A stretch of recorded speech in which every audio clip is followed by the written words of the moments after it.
What's going on YouTube? Today I'm looking at a Milwaukee 5-inch random orbital palm sander. The part number is 6034-21. Comes with a Milwaukee 5-year warranty, and I would expect it to operate like a regular palm sander. I did get one with a cord because every now and then I'm just sitting at home and I don't like it's convenient having stuff that runs off batteries, but I also think that a lot of times it's a total pain in the butt. So this has a cord. It says 3 amps permanent magnetic motor power, variable speed, cool.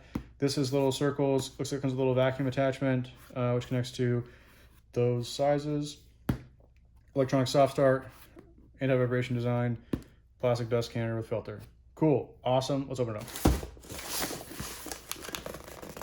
Jesus. We're gonna cut the tape. Tape's cut.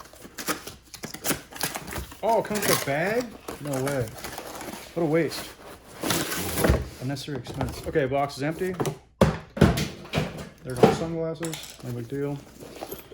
And there is an adorable little Milwaukee nylon bag. My dad loves these, so that's cool. He had him for his birthday.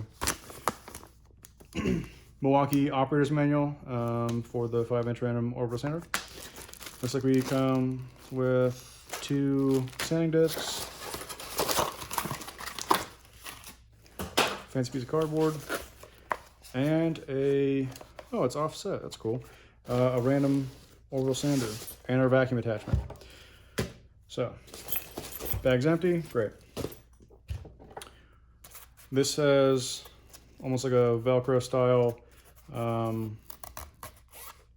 material on there, so I can grab onto these. Is this open? It is open, cool. Comes with a 80 grit and an 80 grit. In case one's wondering, those are the same things. Let's put that on there. Now I'm trying these to line up because since it has this dust canister, it probably pulls it in through the motor's movement to try and collect some of that dust. So that's pretty good. If we spin that on there, you can see how down in there there's like an aluminum housing, so that probably is how it uses the air to push it in this canister. Taking the canister off, is there like a button for that? No, just pops off. Cool. So looks like an on-off switch, very similar to my other Milwaukee sander. No big deal there. Variable speed. I'll probably keep it on like 2 for the most part. There's an arrow to actually indicate where it is, which is nice because on my bandsaw, there isn't an indicating arrow, and it's a pain in the butt. So yeah, we'll plug it in. It comes with a little plug cap. This looks like it can go, just plug straight into there. So you could attach your vacuum if you wanted to. I'm not going to. This has some kind of a filter on the inside. Let's open that up. What are you fighting so much for? Jesus. Okay, so it's got a little air filter. That's cool, no big deal.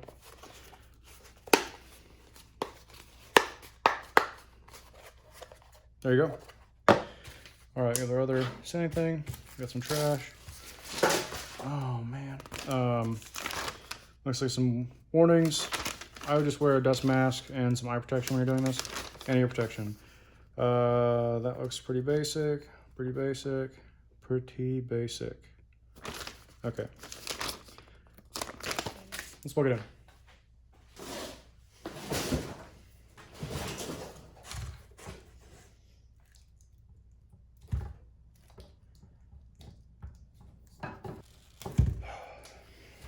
All right, I don't really need to sand this, but it is right here, so we're not going to sand it. That would be stupid. All right, I have this old board here. It does have some water standing on it. It is just an old piece of junk board. Let's see what 80 grits does for a couple of passes.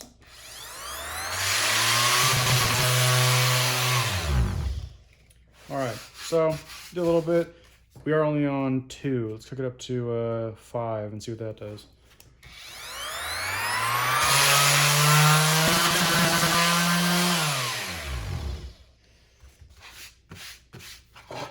This board, a little tiny bit warped. Obviously, I said it had some water damage. No big deal. The sander itself, it seems like it's probably gonna work just fine. I also bought a square one the other day. Oh, we didn't put the dust thing back in. Idiot. Jesus. Are you legally allowed to make these videos? So, that's all cool and all. But it's not why I bought this sander.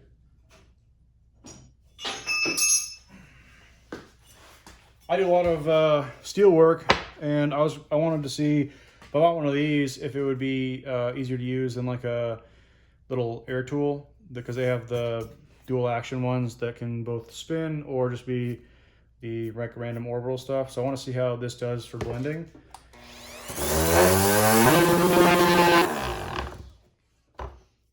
And I think that's going to work just fine. So one, for painting, this really helps take out some of those big spots. Obviously, there's a little bit of an impact there.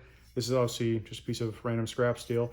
But for a random orbital on some steel, that works great.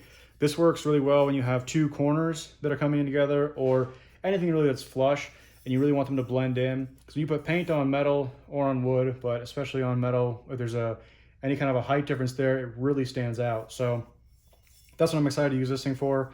I'll try and get a video of how that works up. I probably have some old footage of me using an air one, and it'll kind of give you the idea. So maybe I can put in some B-roll right here, but if not, I think this is going to work just fine. You can see also the steel doesn't clog these up as much as the wood does, so that's kind of convenient.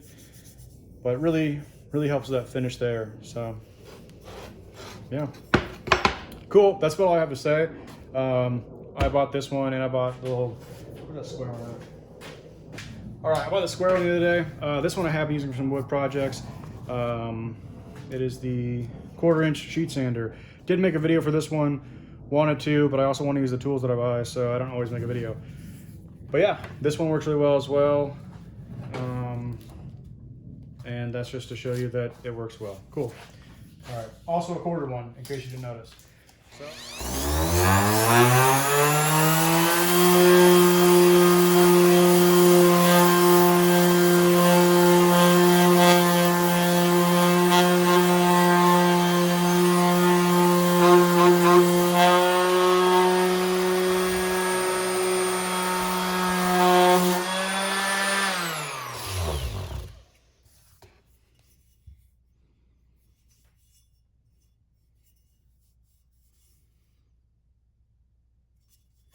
All right, cool. Thanks for watching. If you like this video or if it was helpful, hit the like button.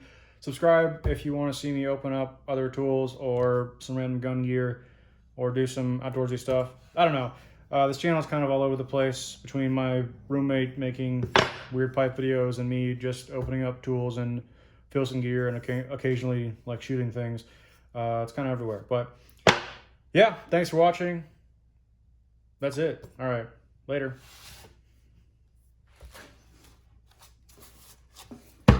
Oh, and the nylon bag is fine. It'll hold everything. Whatever.